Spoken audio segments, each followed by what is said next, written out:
Welcome back to Meaningful Vitality. Today I want to talk about an approach I use in my own counseling sessions that can also be applied to your own life in order to better know yourself, to better identify emotions, and to really live a healthy and meaningful life when it comes to your mental health.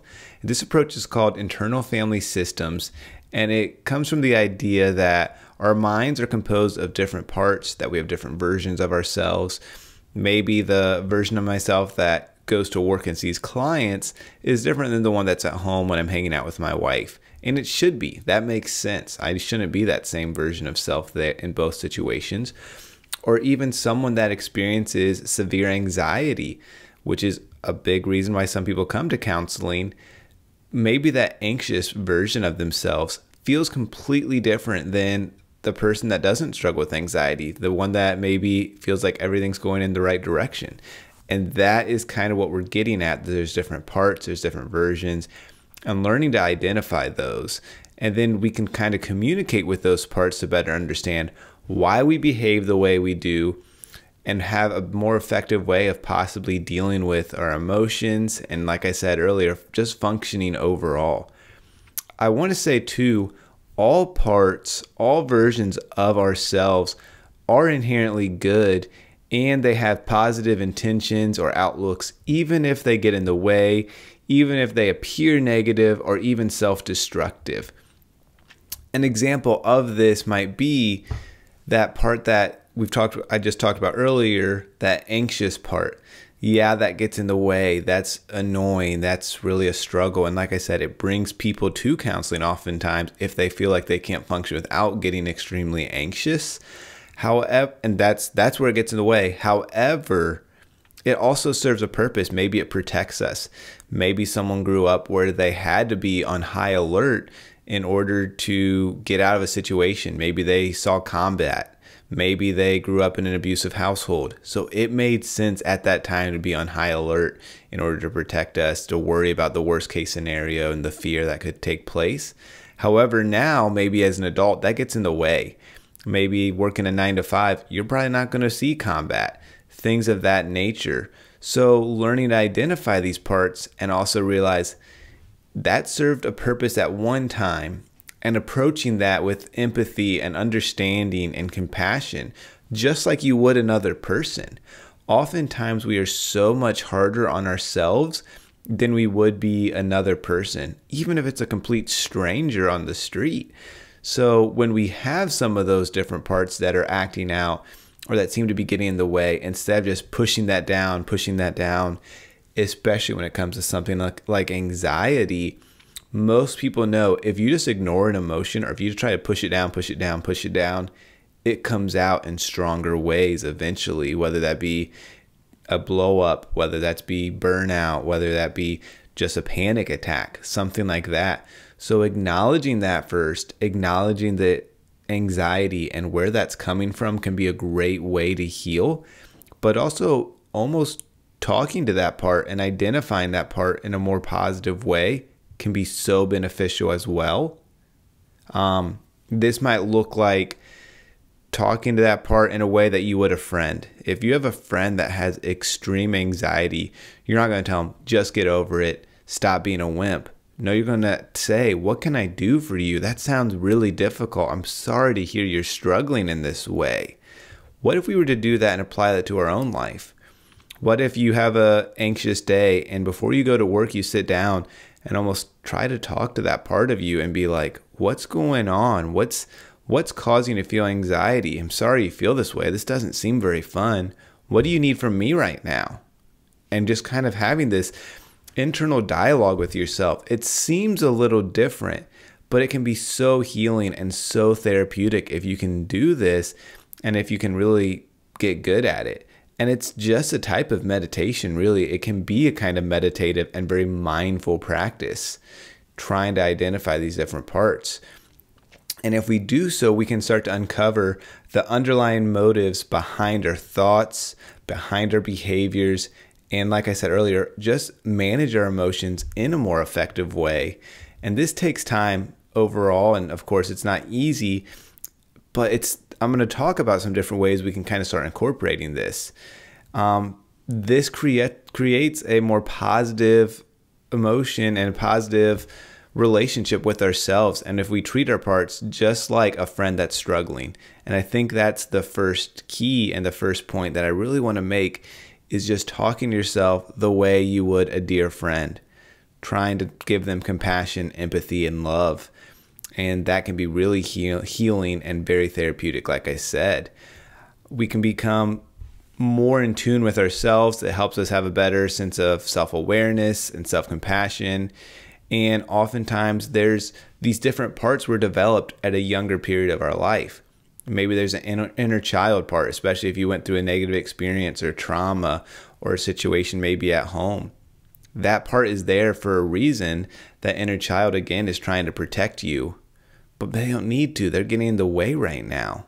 So I think just showing that compassion, be like, thank you for protecting me. Thank you for being there. But also ask, like, what's causing you to come up now? What maybe is what's the situation in work right now or in my home life that is similar to what was going on earlier in my life? So just soothing that child, listening to that child, and trying to show love and compassion. This can look more like doing some meditation. So a lot of meditation is clearing the mind, which can be really good. But when you clear the mind, also trying to tap into those different parts, those parts that maybe get in the way, because that's oftentimes the ones we want to deal with first. However, if there's someone that's maybe really angry, like that's something that gets in the way. An example I gave was I had a client that they went through some trauma. They grew up in a very chaotic, hectic household, some physical abuse, some verbal abuse. So they eventually had to stand up for themselves, and they got very angry. They got physically violent. That served a purpose at the time. They were, a teenager, and they had to lash out because they felt like that was the only thing they could do. However, now in their marriage, they continue to bring some of those same things into the relationship. And I'm not condoning any kind of abuse, physical or emotional, in a relationship. That's why the client came to see me, is because they didn't want to do that. However, we started to identify this part of you, this angry part, it was serving a purpose for a decade. And now it's still there. When your wife kind of gets upset when she yells at you, it takes you back to when your mom or your dad yelled at you. So we kind of started seeing that, and we started kind of loving that part, trying to protect that small child that couldn't protect himself, which was so great.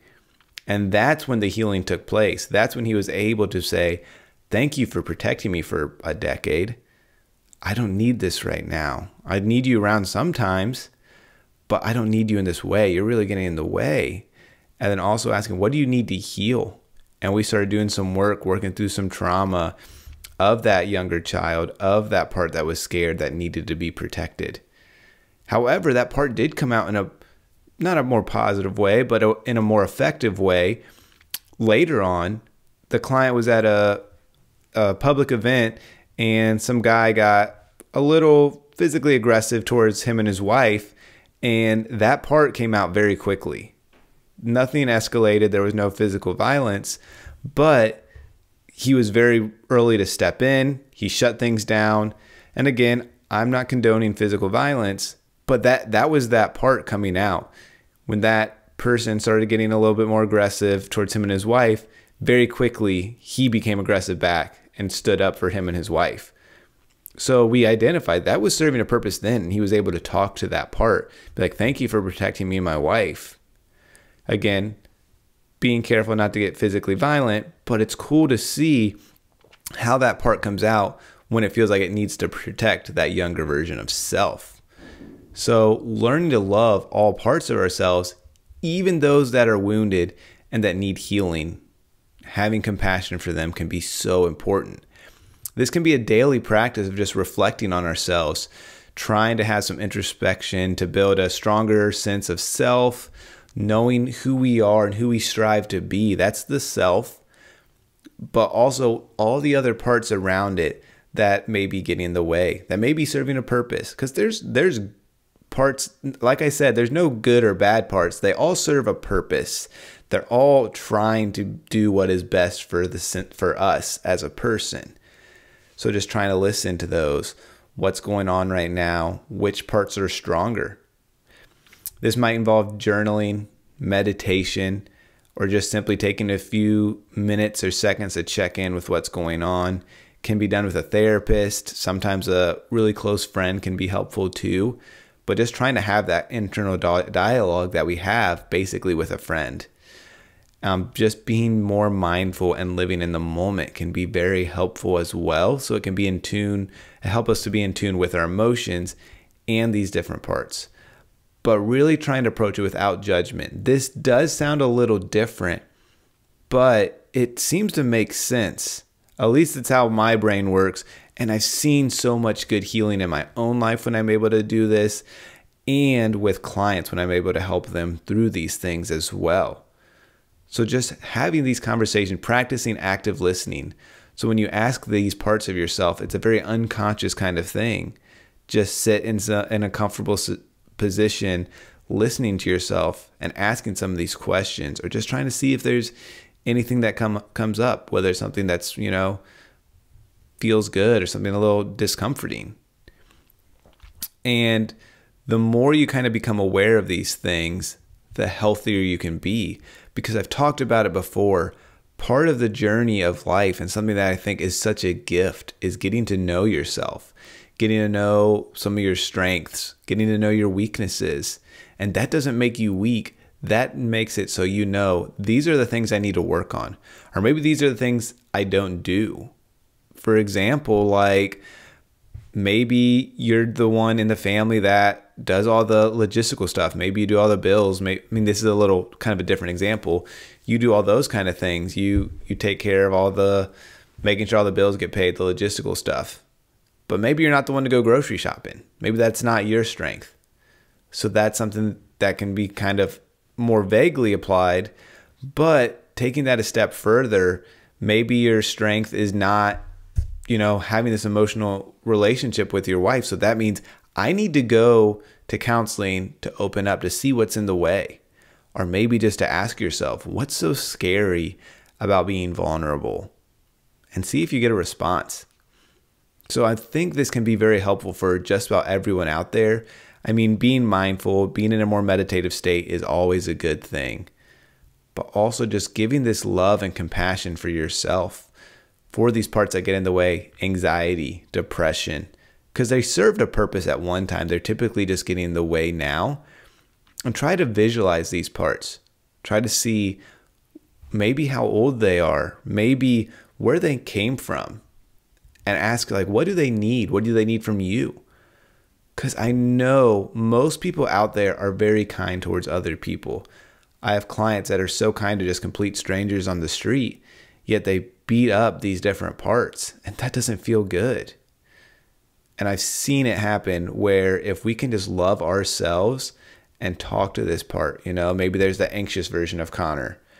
Maybe there's the Connor that feels like he's not good enough. We'll talk to that part and see where that comes from and really express gratitude to those parts, thanking them for their positive intentions, even if they're getting in the way or even if they behave in what we might call a negative way. And treating ourselves with the kindness, warmth, and understanding, even when we're struggling and even when it's not easy. So trying to use positive words, even when we just do things on a day-to-day basis.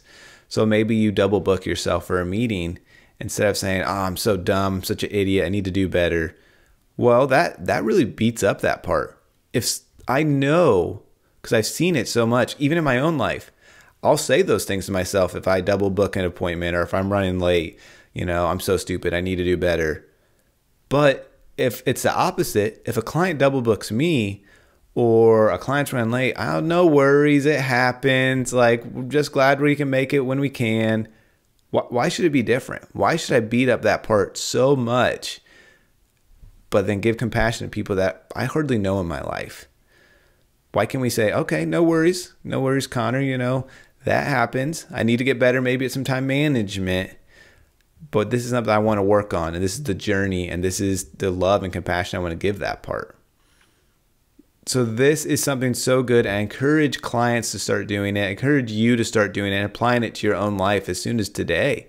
It doesn't need to be a big drawn out activity, but just asking yourself, where am I? What do I need right now? And really, if anything, I want you to take away applying that love, compassion, and grace to ourselves and being curious and trying to understand ourselves the same way we might a good friend. I think that would really be so beneficial to our mental health. I think it's something that is a little different, but it's so easy to start implementing and really can help us live a more healthy and meaningful life.